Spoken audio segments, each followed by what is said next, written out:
I'm in a situation with a life partner and a young child. And I love both of them dearly. But I'm having a very difficult time with my partner because we seem to be in very different places in terms of our expectations or expectancy from life. And I feel like our contrast has reached a point of polarization that I'm finding very hard to be around. And I don't want to continue to fork off out of this relationship and out of our family because I feel like I really want to be a part of her experience, our experience, and my son's experience. But I also feel it's really essential for me to be able to hold the space and continue to evolve and be positive in terms of my visions and my manifestation. And I feel like I'm really at a crossroads with how to work with that energy. Well, what we hear you saying is it's hard for me to hold my thoughts in the direction of things that feel good when I have circumstances around me that keep taking my attention to places that don't feel so good. And we want to say it's not so different than many of the things that we've been talking about here today, where things don't go right when you'd like them to go right. And of course you'd feel better if they did go right. But the question that we want to put to you is it possible for you to have arthritis in your hips and still be hopeful?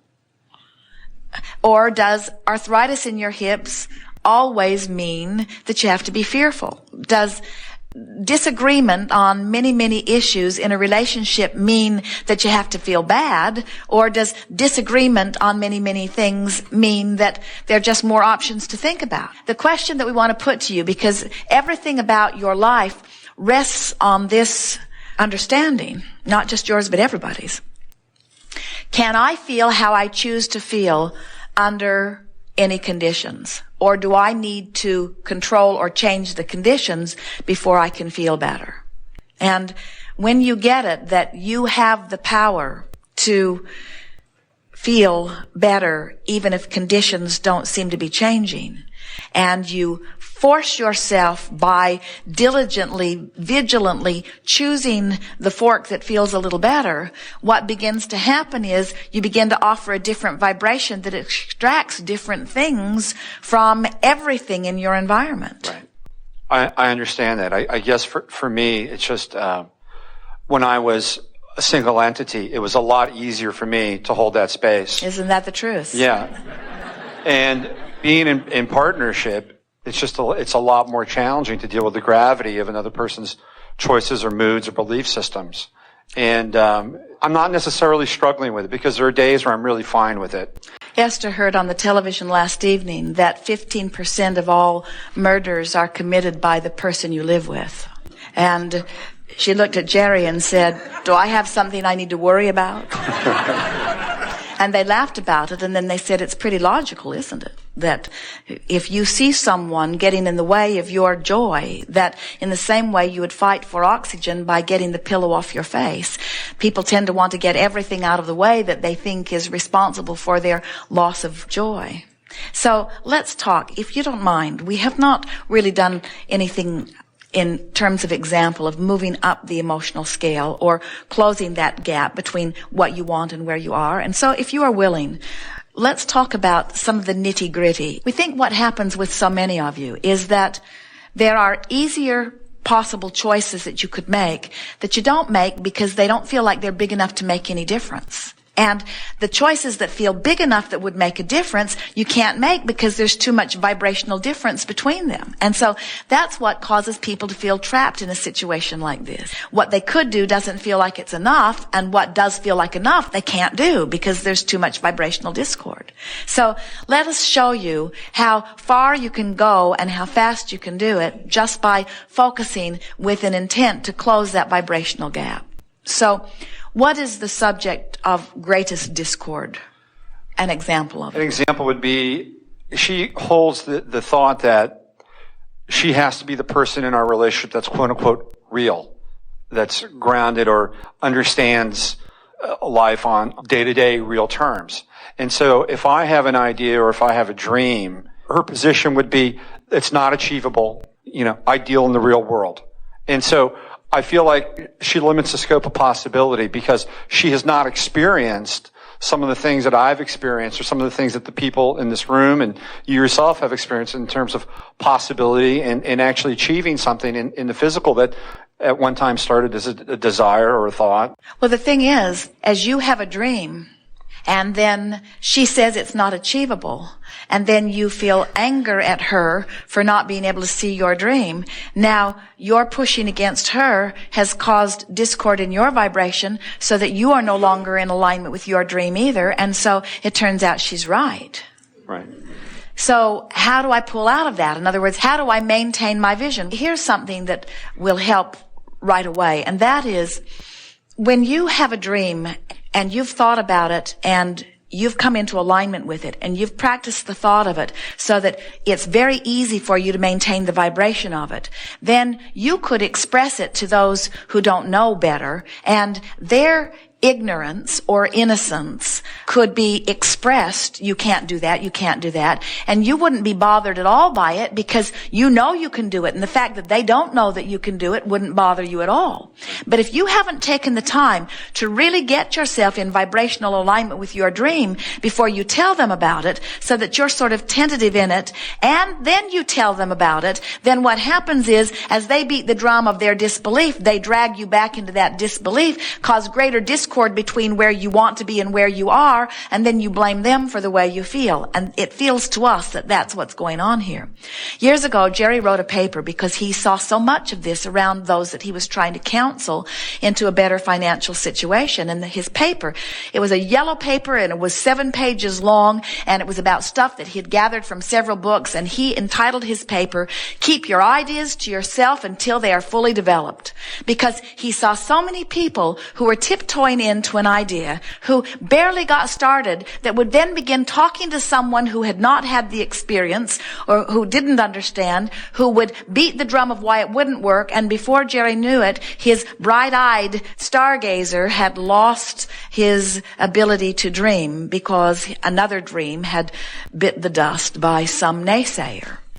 So, what do you do when you live with someone who doesn't believe in your ability to create? So annoying. What do you do when you live with someone who doesn't believe in your ability to create? You create secretly. Which I've attempted to do. And then it's, you're not telling me what's going on in your life. You're not communicating. You've got to let me know. And it's like, well, I really don't want to let you know until it's fully cooked. And so we get into this kind of discussion. She says, well, send me a memo when you're ready. So I want to hold that place where I'm cooking it, but I also have to report back every now and then. Well, it isn't easy to be optimistic in an environment that is pessimistic. And also, it is annoying if you're here in a brighter, fluffier place and someone else is in a place of great annoyance. You irritate them and they irritate you. And so that's the reason that you're even contemplating putting some physical distance between you, even though you really, really don't want to do that. And what we are suggesting is that you can, with less effort than you think, put some vibrational difference between you. So now we're going to play this back to you. So you say, I have a dream, and she says, your dreams always fizzle. And then you say, it's your fault, as you fork in the opposite direction. Or you could say, well, not all of them fizzle, and maybe some of them won't.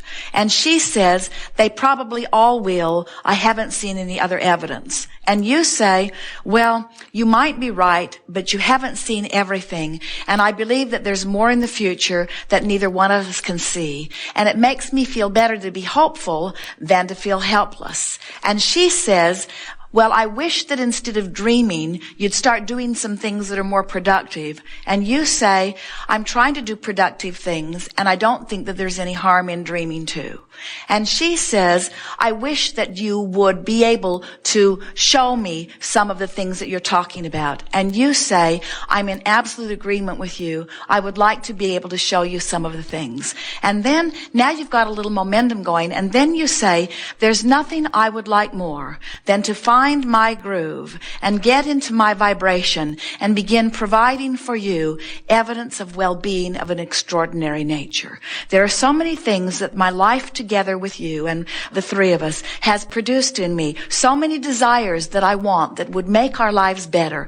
And in every waking moment, I'm looking forward to the time when we can, the three of us, experience more of those wonderful things together. And she says, well, that sounds pretty good to me. Or she says, well, you're just dreaming again. It's not likely. And you say, as she says, well, you're just dreaming again. It's not likely. You've been doing this for years and I haven't seen any evidence. You say, but I never give up hope that I will be able to give you the things that you want and deserve.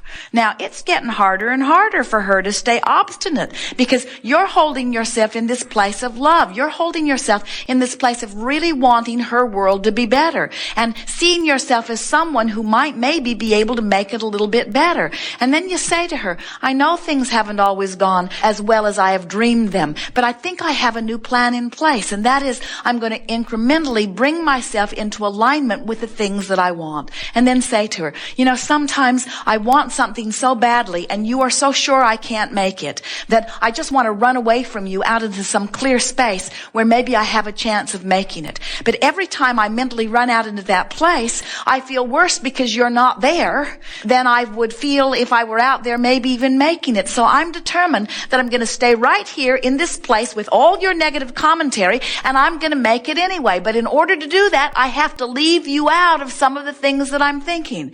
So just give me a little space and I promise you it will get better.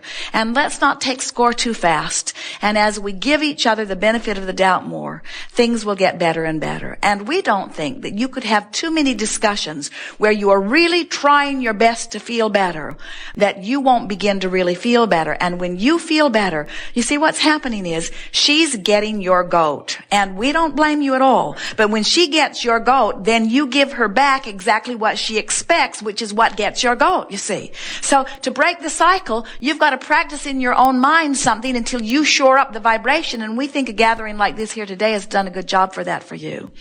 And now things are going to begin to break loose a little bit for you. And as they do, just smile and say to her, things are getting better, things are getting better, things are getting better. But never challenge her about things getting better when things aren't going good. Never talk about how good things are going to get when things are going bad. Because when she sees things as going bad and you use that as your ill-placed timing to promise her that things are going to get better, she's going to demand from you evidence of that which you're not going to be able to give her in that moment. So make your promises during the best feeling times and be tongue-tied and speak nothing in the times that don't feel so good. And we promise you it will get better and better and better for you. Things are supposed to go well for you. They are supposed to go well for you. And all of that discomfort that you've been living has launched rockets of desire, and Source now knows more clearly who you are and what you want, and Source is in agreement with your desires. And so it is our wanting that you listen for the voice of Source rather than from the voice of negative life partner. In other words, listen for your real life partner who says you can do it, but you don't have to do it all at once. You can do it, but you don't have to do it all at once. And Source is also saying to you, and we'll show you the best way for now and the best way for now. And the thing that you're going to discover is it's not a beeline to where you think you want to go. It's a gentle, gradual, constant swooping, redirecting, swooping, redirecting, swooping, redirecting. And when you want to feel good as much as we can feel that you want to feel good, we know you will find the words that will help you in that. And she's not going to come around all at once. She may never come to the place of clarity that you hold, but she will come around enough that you will see the evidence of your alignment. Because one who is in alignment is more influential than millions who are not. Reflect back on your coming together. And remember how dynamic it felt.